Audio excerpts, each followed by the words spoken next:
നിങ്ങളുടെ സ്വന്തം ജീവിതത്തിൽ മാത്രം ശ്രദ്ധ കേന്ദ്രീകരിക്കുക. നിങ്ങൾക്ക് എല്ലായ്പ്പോഴും സമാധാനം ലഭിക്കുന്നതാണ്.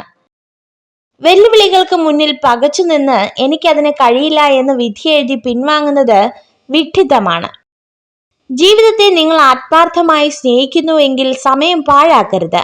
കാരണം സമയമാണ് നിങ്ങളുടെ ജീവിതം. ലോകത്തിലെ ഏറ്റവും ബുദ്ധിമുട്ടുള്ള കാര്യം സ്വന്തം തെറ്റ് മനസ്സിലാക്കുക എന്നതും അത് സമ്മതിക്കുക എന്നതുമാണ്. മറ്റുള്ളവരുടെ തെറ്റുകൾ കണ്ടെത്തി അത് പറഞ്ഞു നടക്കുക എന്നത് വളരെ എളുപ്പമുള്ള കാര്യമാണ്. ഇടുങ്ങിയ ചിന്താഗതിയിൽ സ്വന്തം സ്വപ്നങ്ങളെ തളച്ചിടാതെ ചിറകുകൾ വിടർത്തി പറക്കുക. പുതിയ ആകാശങ്ങൾ നിങ്ങൾക്കായി തുറക്കപ്പെടും. മറ്റുള്ളവരുടെ തെറ്റിൽ നിന്നും പാഠങ്ങൾ പഠിക്കുക. അത് നിങ്ങളുടെ വഴികൾ നേരെയാക്കാൻ സഹായിക്കും. പ്രശ്നത്തെ നേരിടുവാനുള്ള കെൽപ്പും താൻ എടുത്ത തീരുമാനത്തിൽ അടിയുറച്ചു നിൽക്കാനുള്ള ആർജവവും ഓരോരുത്തരിലും ഉണ്ടാകും. ഓരോ ചെറിയ അവസരത്തിനായും തിരയുക.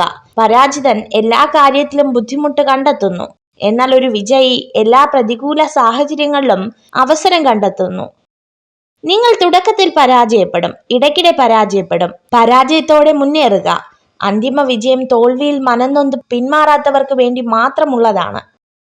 നിങ്ങൾ ഓരോ പ്രവൃത്തി ചെയ്യുമ്പോഴും പൂർണ്ണമായും വിശാലമായും ചെയ്യുക. പ്രവൃത്തികൾ ഭാഗികവും പൂർണ്ണ ശ്രദ്ധയില്ലാതെയും ചെയ്യുന്നത് കൊണ്ടാണ് ചിന്തകൾ ഭൂതകാലത്തിൽ കുടുങ്ങിക്കിടക്കുന്നത്. നമ്മൾ മറ്റുള്ളവരെ സ്നേഹിക്കുന്നത് പോലെ അവർ നമ്മളെ സ്നേഹിക്കും എന്ന വിശ്വാസമാണ് ലോകത്തിലെ ഏറ്റവും വലിയ അന്ധവിശ്വാസം. ജീവിതത്തിലെ എല്ലാ കൊടുങ്കാറ്റുകളും നിങ്ങളെ തകർക്കാനുള്ളതല്ല. ചിലത് നിങ്ങൾക്ക് മുന്നോട്ടു പോകാനുള്ള വാതിലുകൾ മലർക്കെ തുറക്കുന്നവയായിരിക്കും.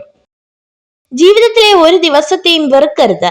നല്ല ദിവസങ്ങൾ സന്തോഷം തരുന്നു, മോശം ദിവസങ്ങൾ പുതിയ തിരിച്ചറിവുകൾ നൽകുന്നു. ജീവിതത്തിൽ വിജയം നേടുന്നവരെല്ലാം പ്രത്യേക കഴിവുള്ളവരായിരിക്കണമെന്നില്ല. പലപ്പോഴും ശരാശരി കഴിവുള്ളവരാകും വിജയികൾ. എന്നാൽ സ്ഥിരോത്സാഹവും ക്ഷമാശീലവും അവരെ ആത്യന്തിക വിജയത്തിലേക്ക് എത്തിക്കും. നിങ്ങൾ സ്നേഹിക്കുന്ന ഒരാളെ കാണുമ്പോൾ ഒരിക്കലും പുഞ്ചിരിക്കരുത്. പകരം അവരെ ബഹുമാനിക്കുക. മറ്റുള്ളവർക്ക് അവരുടെ ആവശ്യങ്ങൾക്ക് വേണ്ടി നിങ്ങളെ ഉപയോഗിക്കാൻ പറ്റുന്നില്ല എന്ന് മനസ്സിലാക്കുമ്പോൾ നിങ്ങളെക്കുറിച്ചുള്ള ചിന്തകൾ അവരെ ഭ്രാന്ത് പിടിപ്പിക്കും. അതിൽ നിന്നും വൈരാഗ്യ ബുദ്ധി ഉടലെടുക്കും. ആരെയും പരിഹസിക്കരുത്. ന്യൂനതകളില്ലാത്ത മനുഷ്യരില്ല. എല്ലാം തികഞ്ഞവരായി മനുഷ്യരെ സൃഷ്ടിച്ചിട്ടുമില്ല. നിങ്ങൾ ഈ വീഡിയോ കണ്ടതിന് നന്ദി. ഇതുപോലുള്ള കൂടുതൽ വീഡിയോകൾക്കായി ചാനൽ സബ്സ്ക്രൈബ് ചെയ്യൂ.